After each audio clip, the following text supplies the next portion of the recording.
Yan, good morning mga kamas. Tayo ngayon sa ating kaibigan, kay Kambal. Papakita ko sa inyo yung mga manok niya magaganda na backyard dito. Kaya isa-isa natin mga kamaster. Gaganda mga claret. Oh. Kaya mga kamaster, 10 months old. Oh. Yan. Yan. Napakagandang claret ito. Oh. Kaya isa-isa natin mga manok niya mga kamaster. Mga nakatali rito sa daanan. Oh. Dito lang sa Domingo. Kutkot, Pulilang, Bulacan yan. Ayan, ganda ng... Ayan, claret. Oh. Ilang buwan ito? 10 months old. Ano? 10 months.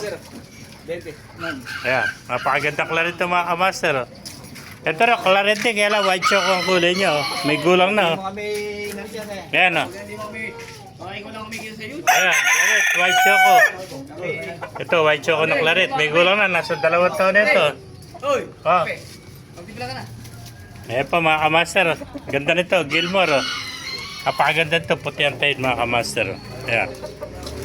Puti ang tahid naman niya, Gilmore. Ayan mga kamaster, ganda. Gilmore ito. Ayan pa mga kamaster, Boston sweater na sunog. Ayan, napakagandang Boston sweater na sunog mga kamaster. Ayan. Boston sweater, bata pa ito mga kamaster. Ayan, nasa 10 months pa lang. Boston sweater na sunog yan. Ito pa isa, Hatch Gray mga kamaster. Ayan.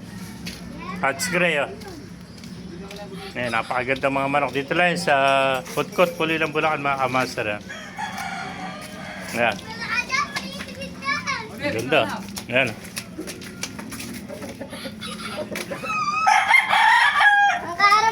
Makita ko pa yun. May nakita pa tayo napakagandang hene dito. Ito hene oh. Gandang hene oh. Hene oh. Hene na Gilmore oh, mga kamaster. Ganda. Iyan mo sa ano mo, si Ongko. Yeah, hene na Gilmore oh. Ganda ng kanya, white hats oh. White hats yung na niya mga kamaster oh. Ayan, baka lumabas pa. Ang ito boss sa cellphone. Ayan oh. Pangit ang boss. Ito nagbablog din ako. Ito kami sa ilaw, nanginginig ang hipon. Ay mga master, pakipalo na lang, pakishare natin mga video para maraming mga parang baboy po tayo lahat. God bless you. Ayan, babayan na. Yeah. Mga sadar ba? Oo. Ikaw ba na